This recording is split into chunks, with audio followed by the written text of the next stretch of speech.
여러분 안녕하십니까? 뉴스가 있는 저녁 변상욱입니다. 오늘부터 수도권의 요양병원과 정신병원, 요양시설의 종사자 그리고 이용자들에 대해서 코로나19 점수검사에 들어갔습니다. 대규모 집단 감염의 우려가 크고 중증 환자로 발전할 위험이 높아서 고강도 조치에 들어간 겁니다. 또 오늘부터는 만 70세 이상 어르신들을 대상으로 독감 예방 접종이 시작됐습니다. 당국은 건강 상태를 잘 살펴서 좋으신 날에 접종하기를 당부하고 있습니다. 뉴스가 있는 저녁 오늘 준비한 내용을 안기령 앵커가 소개합니다. 전해주시죠. 예, 오늘의 주요 소식 정리해드립니다. 라임 사태와 관련한 파문이 커지는 가운데 추미애 법무부 장관이 수사 지휘권을 전격 행사해 관련 수사팀이 윤석열 검찰총장의 지휘를 받지 않고 독자적으로 수사하라고 지시했습니다. 추 장관은 또 윤 총장 가족이 연루된 사건에 대해서도 지휘권을 발동했습니다. 라임 사태 수사를 둘러싼 논란 자세하게 짚어보겠습니다.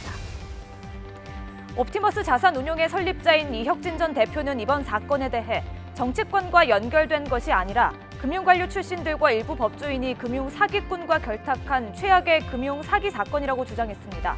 이 전 대표는 자신도 피해자라며 여권과의 연결고리 의혹을 전면 부인했습니다. 잠시 뒤 미국에 체류 중인 이 전 대표를 직접 연결해 이야기 들어보겠습니다. 오늘부터 만 70세 이상 어르신을 대상으로 무료 독감 백신 접종이 시작된 가운데 인천에서 지난 14일 백신을 접종받은 17살 청소년이 이틀 만에 숨진 사례가 보고돼 당국이 원인 조사에 나섰습니다. 관련 소식 알아보겠습니다. 최근 택배 노동자의 사망이 잇따르는 가운데 한진택배 소속의 30대 노동자가 자택에서 숨진 채 발견됐습니다. 노조 측이 과로사를 주장하는 가운데 정부는 모레부터 주요 택배사들을 상대로 긴급 현장 점검에 나서기로 했습니다. 이 소식까지 잠시 뒤 자세하게 알아보겠습니다. 추미애 법무부 장관이 채널A 강요미수 의혹에 이어서 석 달 만에 또다시 수사 지휘권을 행사했습니다. 김봉현 전 스타모빌리티 회장이 폭로한 검사 비리 의혹뿐 아니라 윤석열 검찰총장 가족 관련 수사까지도 윤 총장을 포함한 대검찰청의 지휘 없이 수사하도록 조치하라고 했습니다. 취재기자를 연결합니다. 조성호 기자. 네, 대검찰청입니다. 네, 추미애 장관이 또다시 수사 지휘권을 발동했군요. 네, 추미애 장관은 오늘 오후 윤석열 검찰총장에 대해 지휘권을 행사했습니다.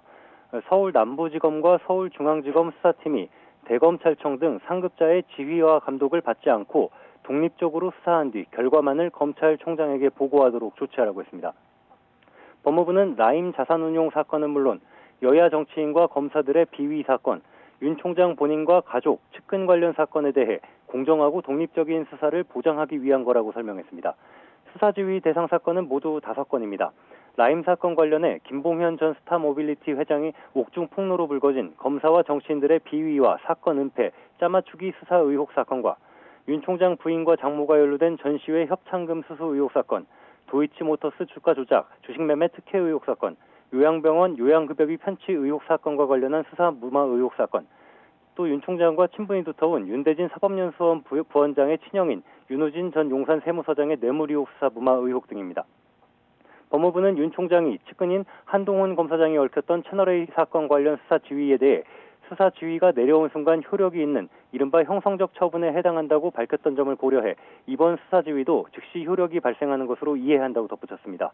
추 장관은 또 서울 남부지검에 대해 라임 관련 로비 의혹이 제기된 검사와 수사관을 수사와 공판팀에서 배제해 새롭게 꾸리고 서울중앙지검에도 윤 총장 가족 의혹 등에 대한 수사팀을 강화해 신속하고 철저히 수사하라고 주문했습니다. 네, 채널A 기자의 강요미수 의혹 사건 수사 지휘에 대해서는 윤석열 검찰총장이 일주일 만에 사실상의 수용 입장을 내놨었습니다. 이번 지휘와 관련해서 대검찰청의 반응은 나왔습니까? 대검찰청은 곧바로 추 장관의 수사 지휘를 받아들인다는 입장을 냈습니다. 법무부 조치에 따라 검찰총장이 더는 라임 사건 수사를 지휘할 수 없게 됐다고 밝혔습니다. 그러면서 수사팀은 검찰의 책무를 엄중히 인식하고 대규모 펀드 사기를 저지른 세력과 이를 감싸는 세력 모두를 철저히 단죄해 피해자들의 눈물을 닦아주고 국민의 기대에 부응하기 바란다고 당부했습니다. 다만 윤 총장 가족 수사에 대한 언급은 없었습니다. 앞서 국회 인사청문회와 국정감사 등에서 관련 수사에는 관여하지 않겠다고 했고 실제 그렇게 해온 만큼 굳이 언급할 필요가 없다고 판단한 것으로 보입니다. 추 장관의 수사 지휘는 오늘 서울고검 등 국감에서 김봉현 전 스타모빌리티 회장의 옥중 폭로 말고도 여권 의원들을 중심으로 윤 총장 관련 의혹이 꾸준히 제기되는 가운데 내려졌습니다. 추 장관의 첫 수사 지휘 이후 스틱물 총장으로 불려온 윤석열 총장은 주요 현안 사건에서 전면 배제되게 됐는데요. 검찰 수장으로서 영향력도 더욱 작아질 수밖에 없습니다. 특히 추 장관이 윤 총장을 둘러싼 과거 의혹들까지 끄집어내 수사 지휘 대상에 올린 건 사실상 거취를 압박하는 최후 통첩 성격이란 해석도 나옵니다. 헌정사상 한 번밖에 없던 수사 지휘권을 추 장관이 취임한 후 두 번째, 그것도 여러 사건에 대해 한꺼번에 행사하면서 논란도 커질 전망입니다. 지금까지 대검찰청에서 YTN 조성호입니다. 라임 옵티머스 정관계 로비 의혹 수사의 부실 책임을 놓고 민주당과 국민의힘이 각각 윤석열 검찰총장과 추미애 법무부 장관을 지목하며 치열한 공방을 벌였습니다.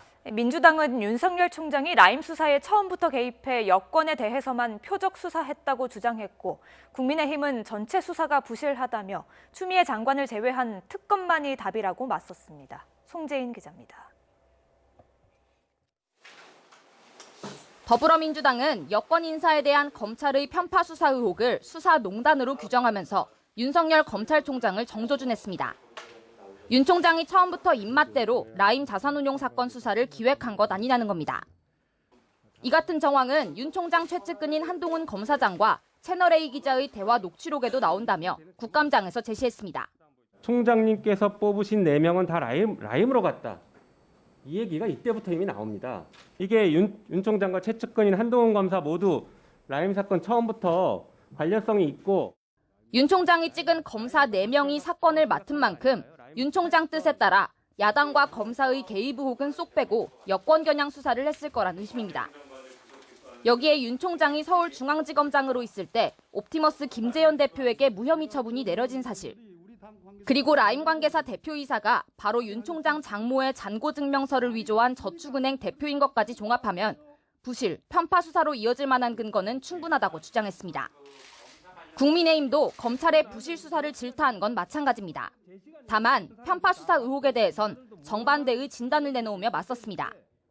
진짜 원인은 윤석열 총장이 아니라 추미애 법무부 장관이라는 겁니다. 라임 사건을 남부지검에 내려 수사하려 하자 일주일 만에 증권범죄 합동수사단을 폐지했던 건 오히려 추 장관이었다고 지적했습니다.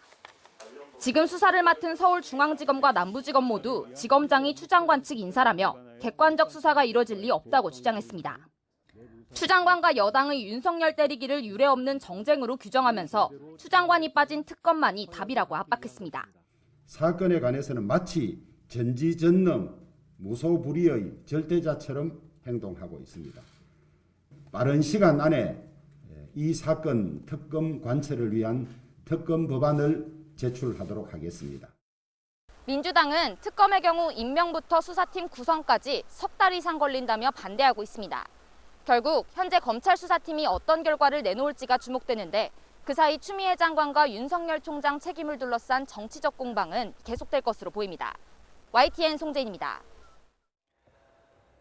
1,000만 원어치 술 접대를 받은 검사들 가운데 라임 사건의 수사를 맡은 검사도 있다는 김봉현 전 회장의 폭로성 옥중 편지로 파문이 이어지고 있습니다.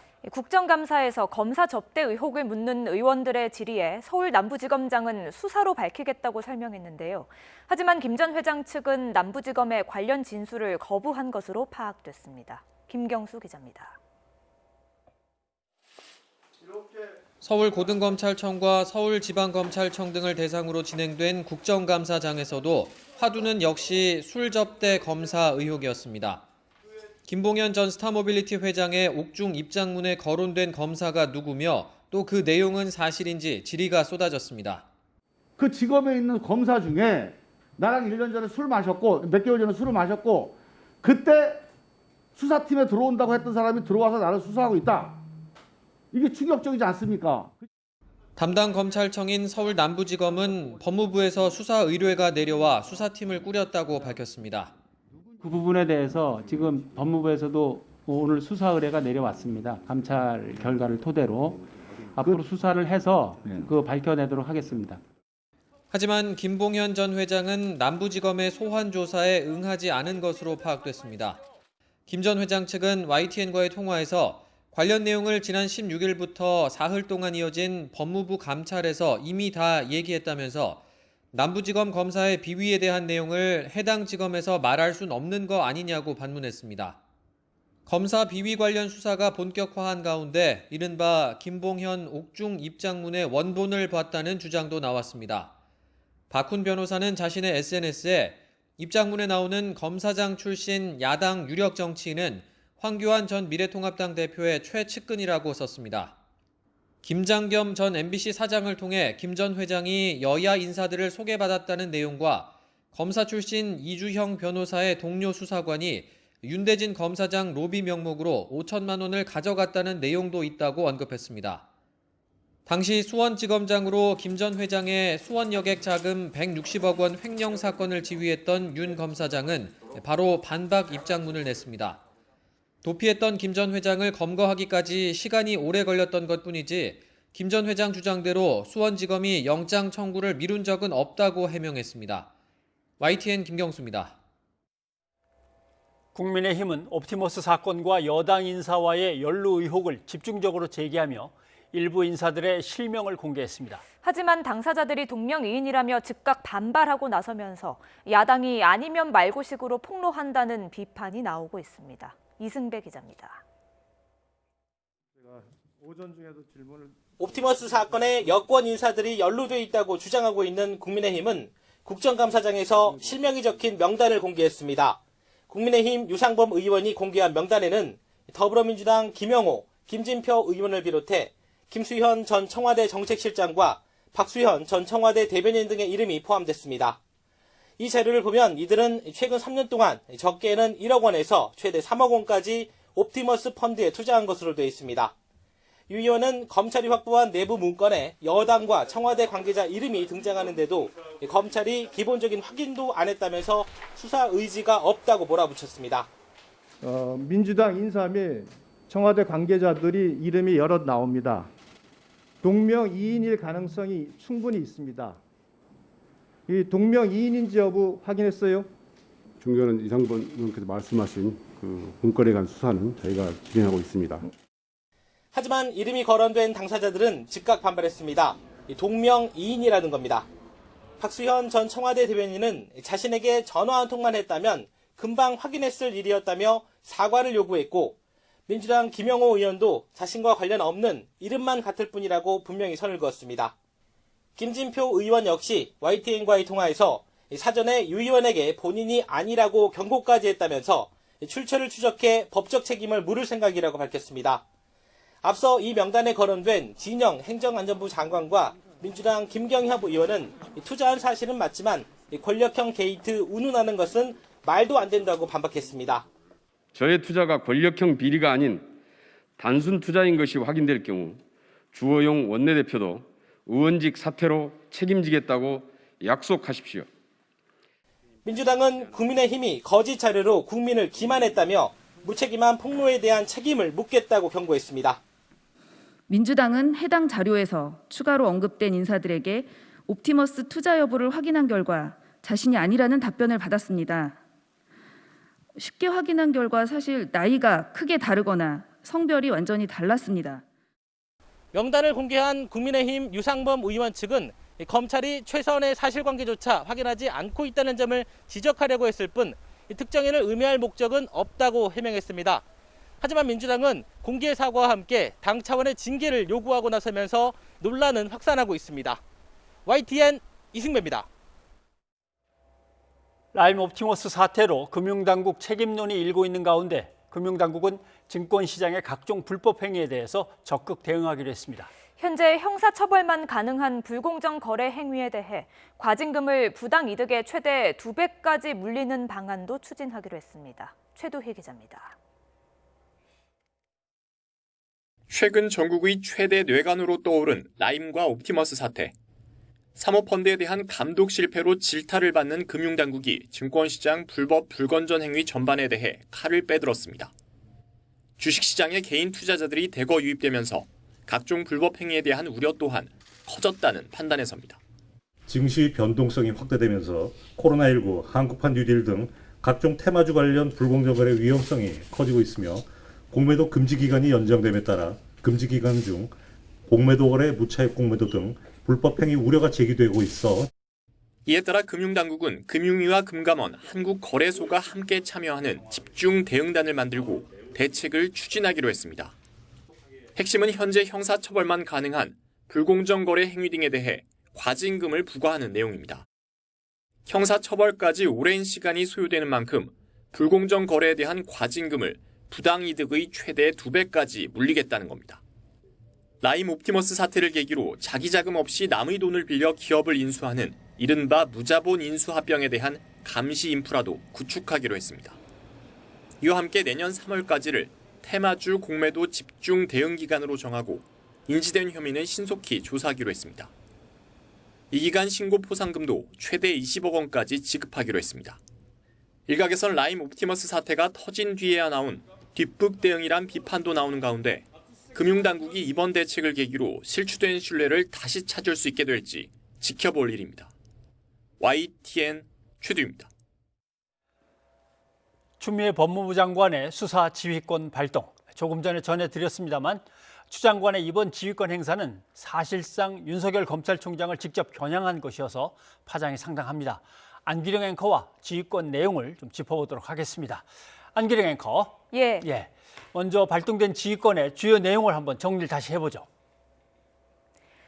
예, 추 장관은 서울중앙지검과 서울남부지검 수사팀이 대검찰청 등의 지휘와 감독을 받지 않고 독립적으로 수사한 뒤 검찰총장에게 결과만 보고하도록 조치했습니다. 그러니까 윤석열 검찰총장을 아예 수사 지휘에서 배제한 것인데요. 수사 지휘 대상 모두 5건입니다. 한 건은 김봉현 전 스타모빌리티 회장의 폭로로 불거진 라임 사건 관련 검사와 정치인들의 비위와 사건 은폐, 그리고 짜맞추기 수사 의혹입니다. 다른 4건은 모두 윤석열 총장 가족이나 측근이 연루된 의혹입니다. 먼저 윤 총장 부인이 각종 전시회를 개최하며 협찬금의 명목으로 거액을 수수했다는 의혹, 그리고 도이치모터스의 주가 조작 사건에 윤 총장의 부인과 장모가 연루됐다는 의혹, 또 장모의 요양병원 운영과 관련해 각종 사건들을 무마했다는 의혹, 그리고 마지막으로 윤 총장과 친분이 두터운 윤대진 사법연수원 부원장의 친형인 전 용산 세무서장의 뇌물 사건 등을 무마했다는 의혹입니다. 법무부는 지휘권 행사에 대해 관련된 사건의 공정하고 독립적인 수사를 보장하기 위한 것이라고 설명했습니다. 하지만 김 전 회장의 옥중 폭로 이후 여권 의원들을 중심으로 윤 총장 관련 의혹이 꾸준히 제기되는 가운데 이처럼 지휘권이 발동되며 과연 윤석열 총장이 계속 자리를 유지할지도 관심을 모으고 있습니다. 네, 김 전 회장의 옥중 입장문이 상당한 파문을 좀 불러오고 있습니다. 워낙 내용이 좀 충격적이고 갸우뚱할 수밖에 없는 그런 것들도 있어서 제대로 다루지 못한 부분도 있는데 입장문을 보면 김 전 회장이 검사 부인들에게까지 로비를 했다 이런 부분도 있어요. 예, 그렇습니다. 김 전 회장은 입장문을 통해 라임 사태가 아닌 자신의 다른 사건을 담당했던 검사의 부인들에게도 로비했다고 폭로했는데요. 김 전 회장은 입장문을 통해 지난해 6월 검사 부인들에게 에르메스 행사의 초대권과 선물 로비를 했고 검사 출신인 A 변호사가 라임 사건 선임 이후 3천만 원 상당의 에르메스 가방과 1,000만 원 상당의 와인을 수령했다고 적었습니다. 그리고 이 A 변호사를 통해서는 한 달 뒤인 지난해 7월 서울의 한 룸살롱에서 현직 검사 3명에게 1,000만 원 상당의 술 접대를 했다고 주장했는데요. 하지만 A 변호사는 고가의 명품과 와인을 줬다는 김 전 회장의 입장에 대해 말이 안 되고 소설 쓰고 있는 것이라며 반박했습니다. 하지만 검찰 수사가 본격화되며 검사를 상대로 한 로비 의혹의 실체도 드러날지 주목되고 있습니다.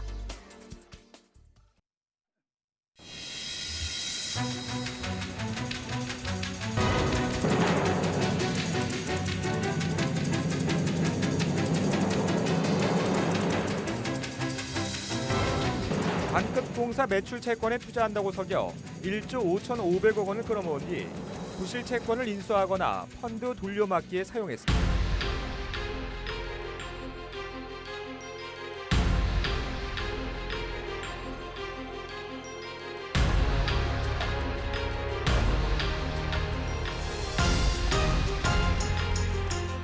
그 로펌에서 주도적으로 그 서류 조작하신 게 맞습니까?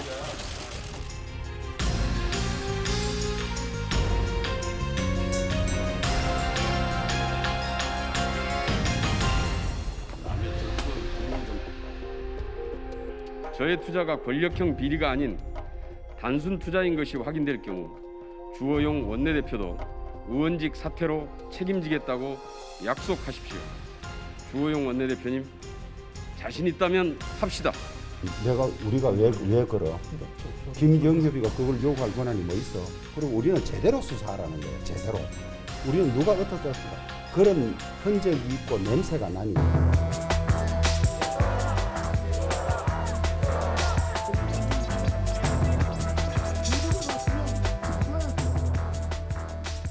피해자들 전부 다 삶이 무너졌습니다. 특히 고령자들도 많고 지금 중도 지급 비율이 낮아지면 2차 피해, 3차 피해, 예를 들어 지비를 해갖고 잔금을 치른다든가 계약금, 중도금이 날아가고.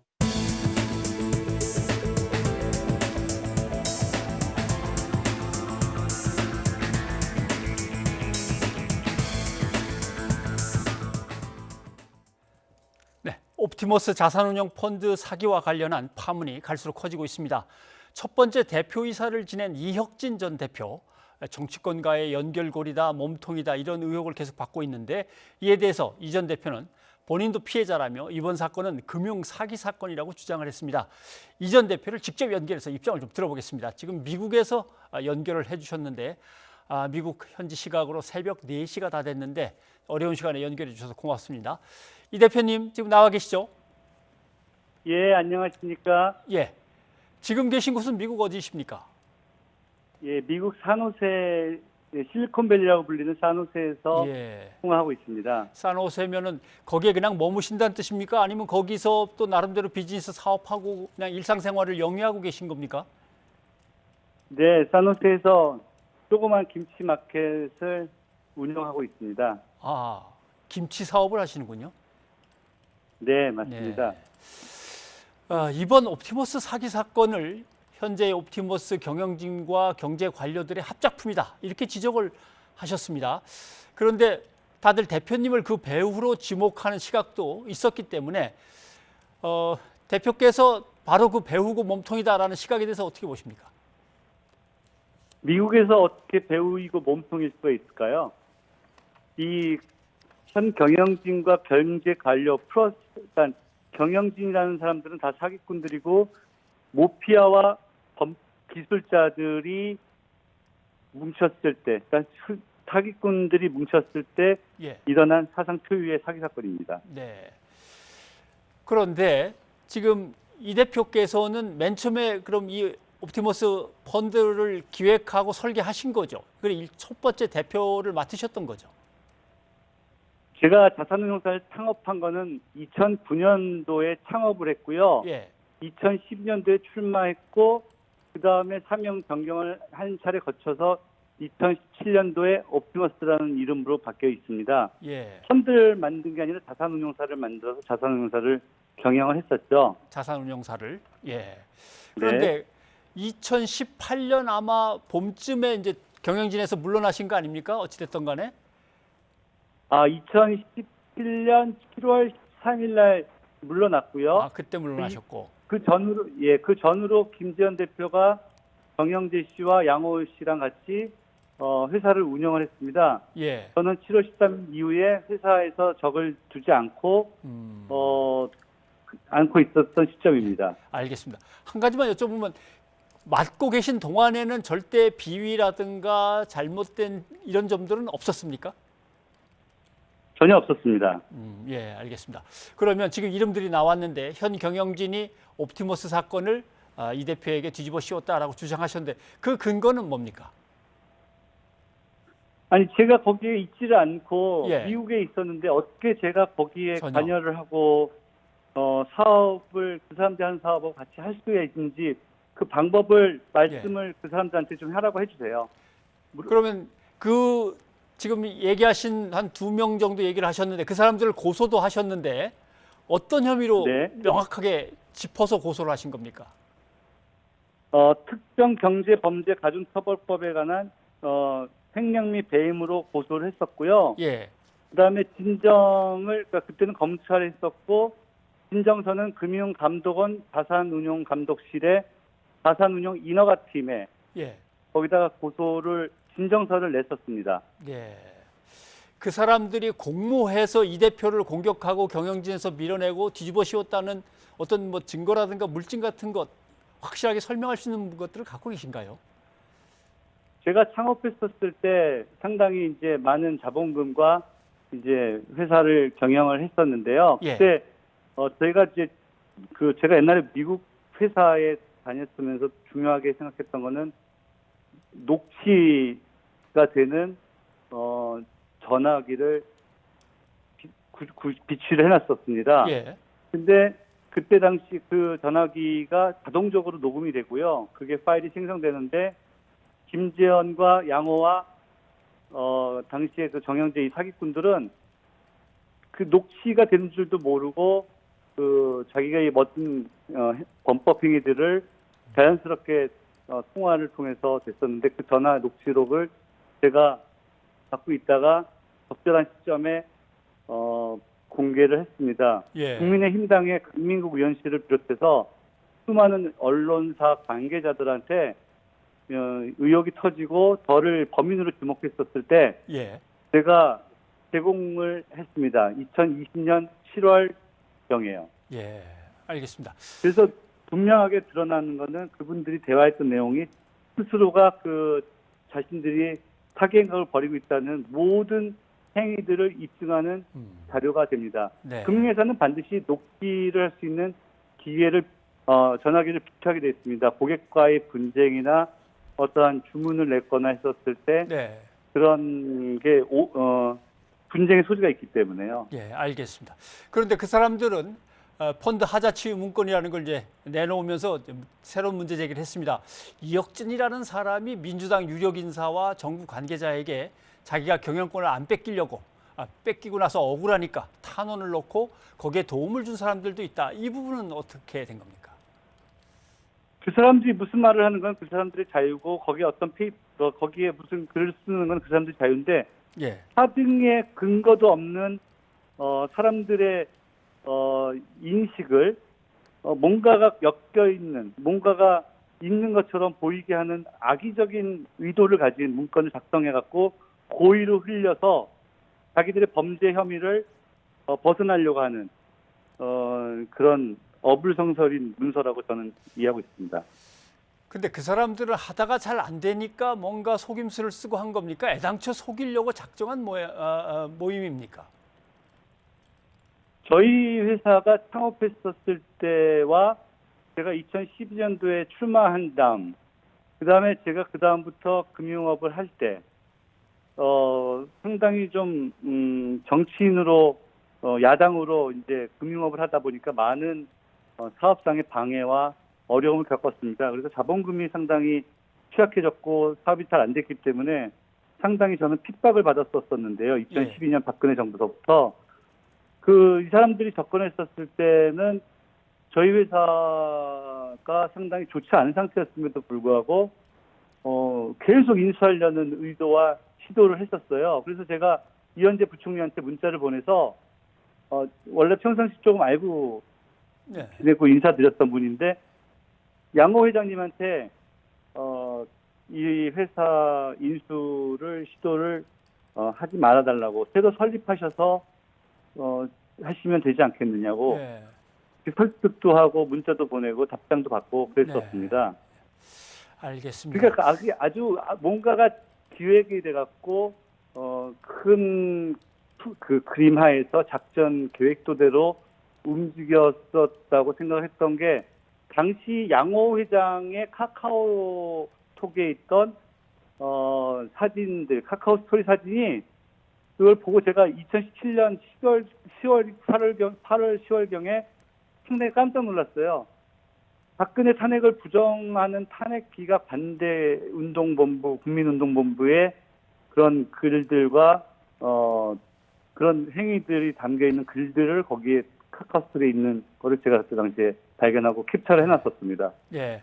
그러면 여기에 경제 범죄뿐만이 아니라 이것은 정치적인 의도들도 같이 엉켜 있다고 보시는 겁니까?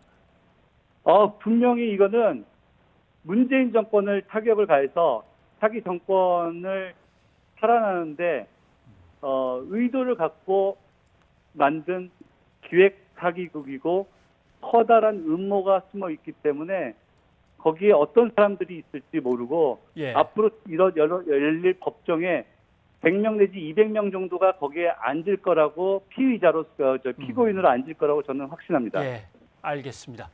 그런데 물론 이 대표께 개인적으로 좀 곤란한 질문도 드려야 될 것 같습니다.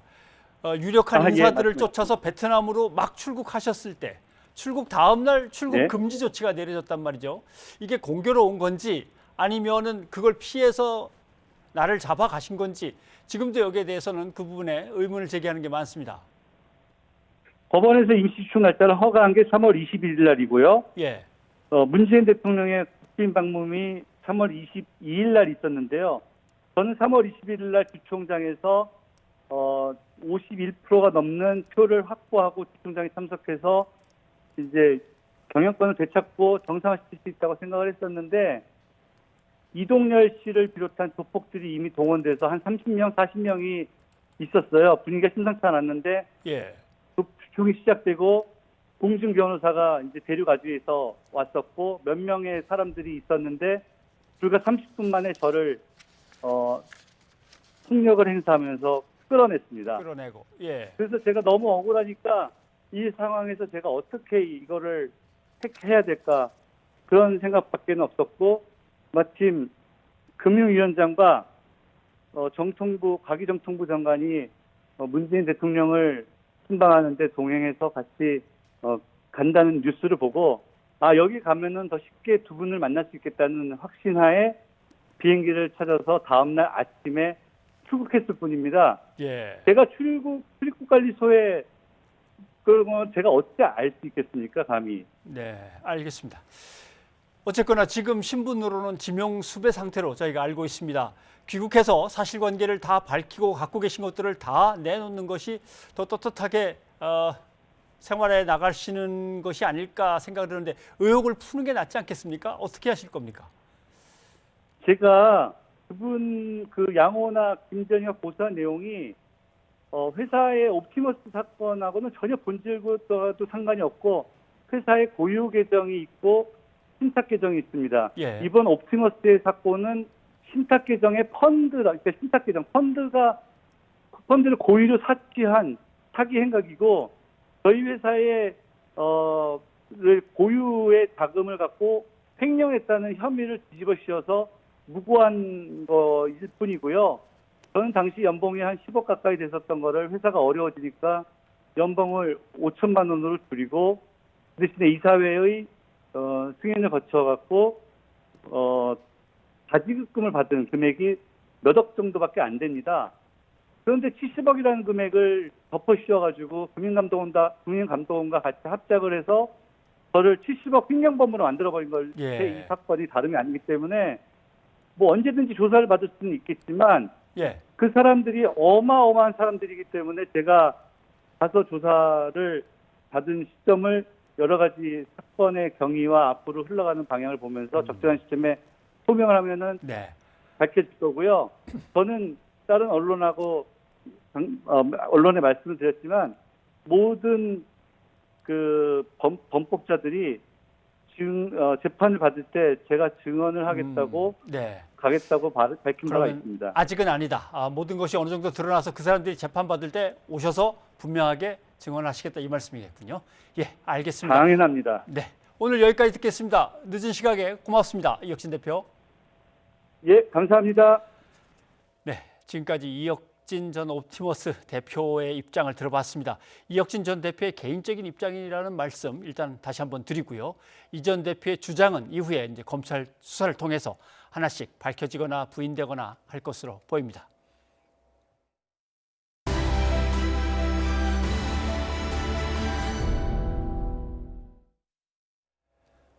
정부가 조달하는 독감 백신을 맞은 뒤 17살의 고등학생이 숨졌습니다. 질병관리청은 독감 백신 때문에 숨졌다는 인과관계가 확인된 것은 아니라고 했는데요.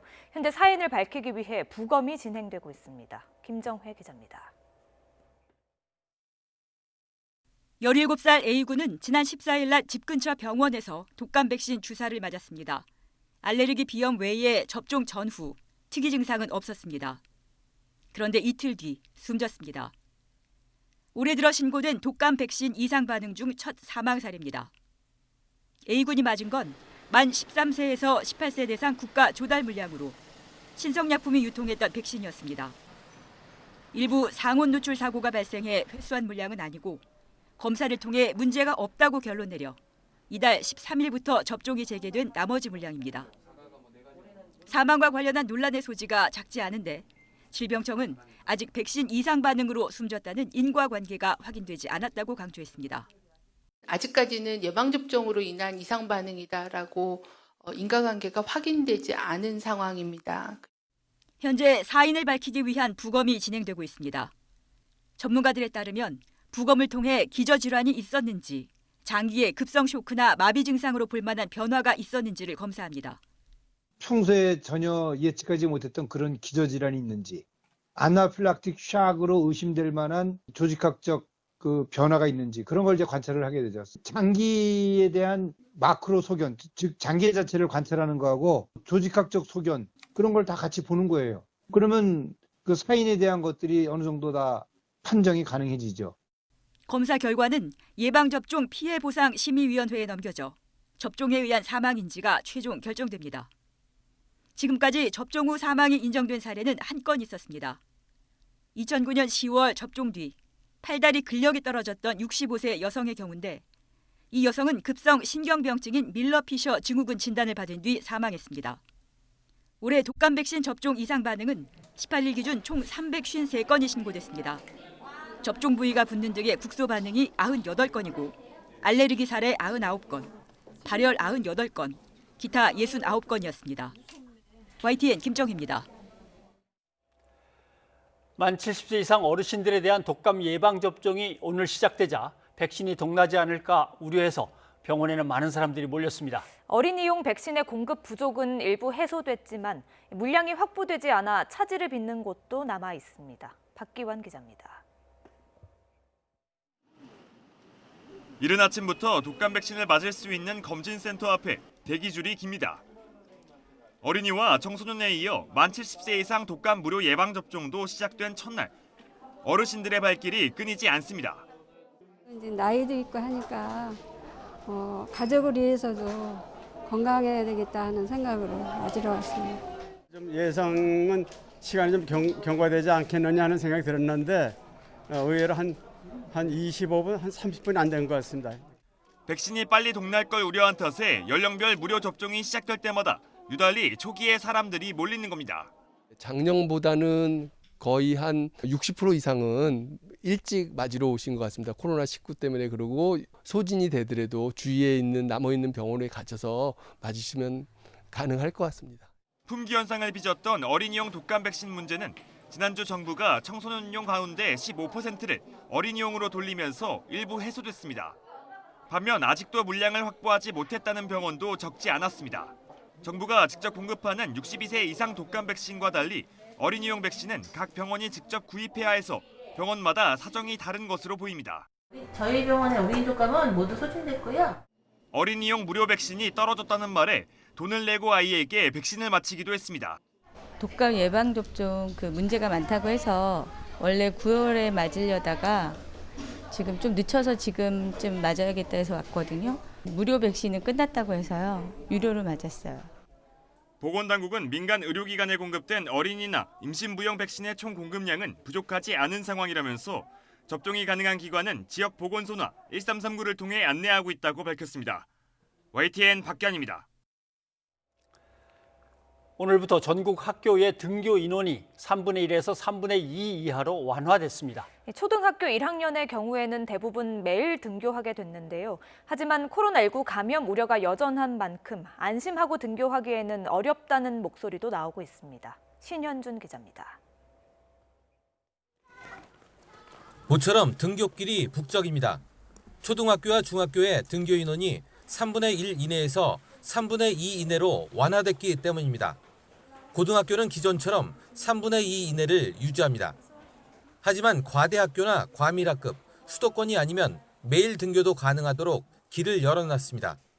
또 특수학교와 수도권에서도 서울과 인천 초등학교 1학년은 매일 등교합니다.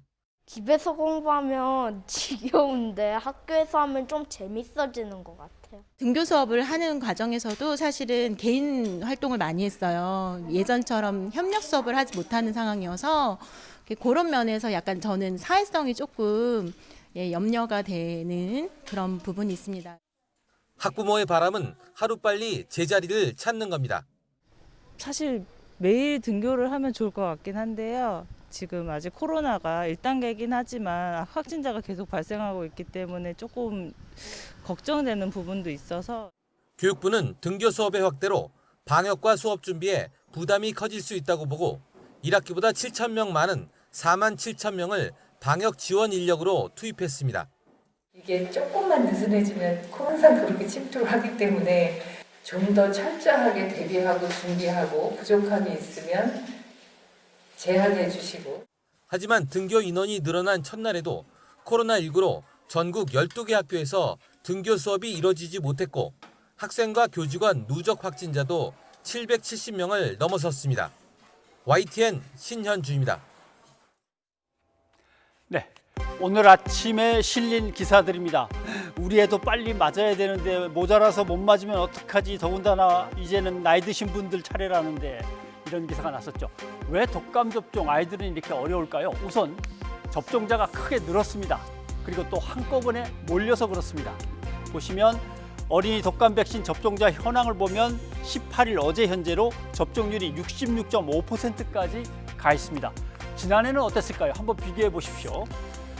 이게 12월 9일, 12월 21일 기사인데 2019년 39%밖에 진행이 안 됐습니다.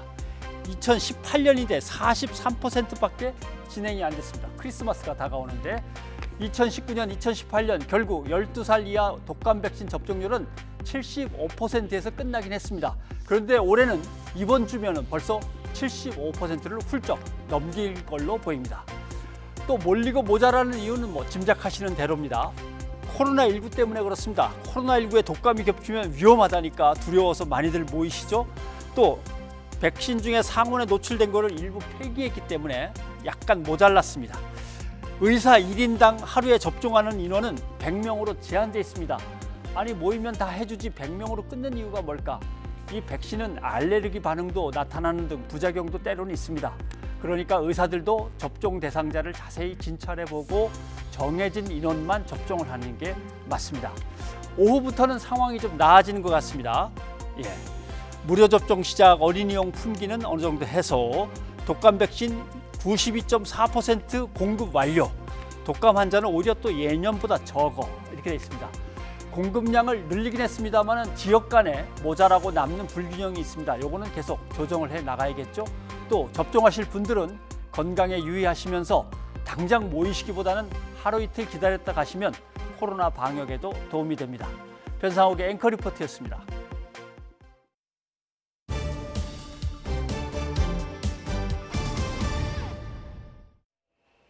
최근 택배 노동자들의 사망이 잇따르는 가운데 한진택배의 30대 기사가 숨진 채 발견됐습니다.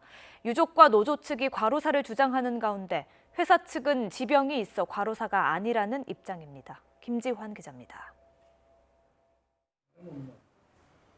현수막과 팻말을 든 택배 노동자들이 한진택배 본사 앞에서 기자회견을 열었습니다. CJ 대한통운과 쿠팡에 이어 이번에는 한진택배 기사가 경무에 시달리다 또다시 숨졌다며 책임을 촉구했습니다. 한진은 유족에게 사과하고 보상을 책임져라!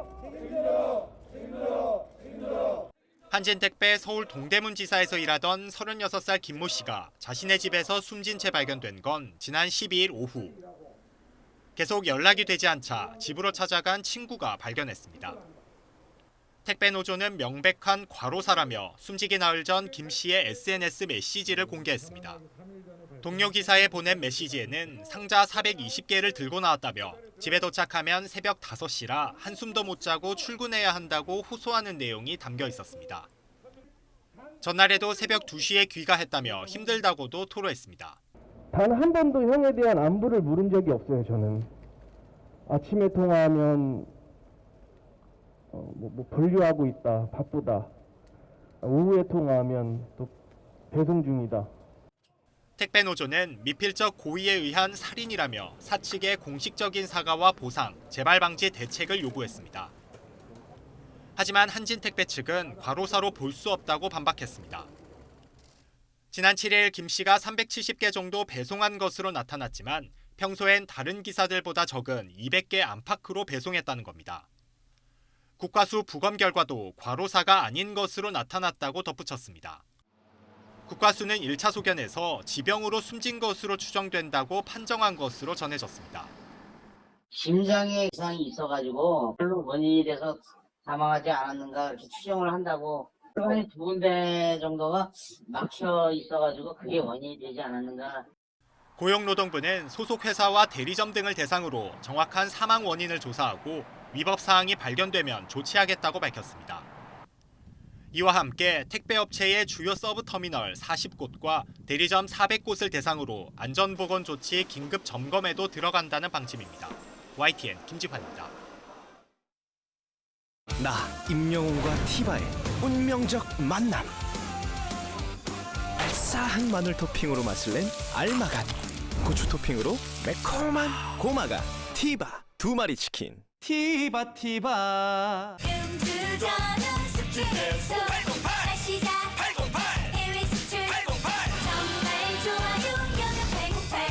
신제품 여명천사. 여명천사? 정말 좋아요. 선생님께 묻습니다. 제가 부동산 투자에 관심이 많은데 지하철과 도심 속 자연환경을 누릴 수 있는 입지에 부동산 규제를 벗어난 틈새 상품이 어디 없나요? 상암 DMC와 창릉 신도시의 인프라를 모두 누리는 섹션 오피스. 서부선과 직통 연결되는 멀티 노선으로 더 편리하게 성공을 향한 비즈니스의 준비는 끝났다. DMC 스타비즈 향동 지구역. 대림산업 시공. 시청취자 여러분의 의견 소개해드립니다. 네, 정치권에서 옵티머스 라임 사태 공방이 계속됐다고 보도를 해드렸는데 6365님은 면책 특권이 있다고 해서 아니면 말고식에 각종 음해를 터뜨리면 안 됩니다 해주셨습니다. 예, 이어서 9330님, 국회가 하는 일이 민생 살리기입니까 공방입니까? 결국 돌아오는 건 국민의 불신과 불만뿐입니다 하셨습니다. 네, 그리고 독감 백신 접종 후에 10대 사망 관련해서 상원 백신은 아니고 아직 확실하게 결과가 나온 건 아닙니다만은 유튜브를 통해서 마구령님이시죠? 저희 어머니도 무료 독감 백신 접종하셔야 되는데 백신이 상원에서 보관됐다는 논란이 마음에 걸립니다 해주셨습니다. 예, 마지막으로 코로나19에 대해서 2813님, 코로나19와 독감으로부터 우리 건강 지키는 방법은 개인 위생 철저히 관리하는 것입니다 하셨습니다. 여기까지 여러분의 의견 소개해드렸고요. 오늘은 가을방학에 난 왜 가방에서 낙엽이 나올까 들려드리고 마치겠습니다. 한동안 공기 걱정 안 했던 것 같은데요. 밤사이 미세먼지의 농도가 높아져 내일까지 이어진다고 합니다. 네. 아까도 잠깐 전해드렸지만 역시 독감 걸리시는 분이 많이 줄은 것도 분명하고 예. 주변에 감기 걸리시는 분들도 많이 줄어든 것도 분명하고 그렇죠. 예, 손 씻고 마스크 꼭 쓰는 것 역시 우리 건강에 좋은 것 같습니다. 저희는 내일 찾아뵙겠습니다. 여러분 고맙습니다.